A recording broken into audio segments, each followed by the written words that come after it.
ഇനി നമുക്കൊരു തക്കാളിപ്പഴം കൊണ്ടൊരു സിമ്പിൾ കറി ഉണ്ടാക്കാം. ഞാൻ ഇവിടെ ഒരു 4 തക്കാളിപ്പഴം എടുത്തിട്ടുണ്ട്. നമുക്ക് രണ്ടായിട്ടൊന്ന് കീറി കൊടുക്കാം. ഇനി ഒരു പാൻ അടുപ്പിൽ വെച്ച് കൊടുക്കാം.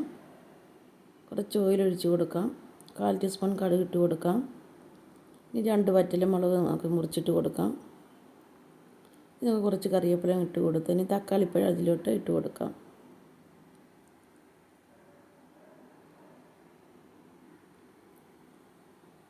നമുക്കൊന്ന് ഇളക്കി കൊടുക്കാം.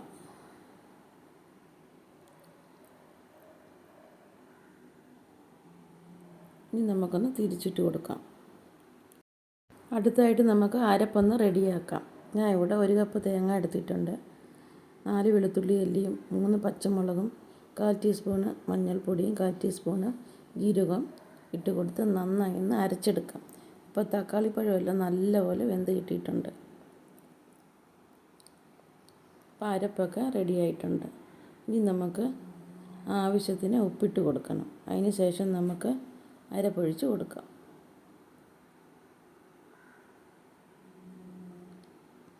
നന്നായി ഇളക്കി കൊടുക്കാം. ആവശ്യത്തിന് വെള്ളം ഒഴിച്ച് കൊടുക്കാം. കുറുകിയ പരുവത്തിൽ എടുക്കണം. അടുത്തത് നമുക്കൊരു 1.5 സ്പൂണ് പച്ച വെളിച്ചെണ്ണയും കൂടെ ചേർത്ത് കൊടുക്കാം. സൂപ്പർ ടേസ്റ്റാണ് ഈ കറി. ഈ ഒരു കറി മാത്രം മതി നമുക്ക് ചോറുണ്ണാൻ. എല്ലാവരും ഇങ്ങനെ ട്രൈ ചെയ്തു. ലൈക്ക് ചെയ്ത്, ഷെയർ ചെയ്ത്, സബ്സ്ക്രൈബ് ചെയ്ത് സപ്പോർട്ട് ചെയ്യണം. അടിപൊളി കറിയാണ്.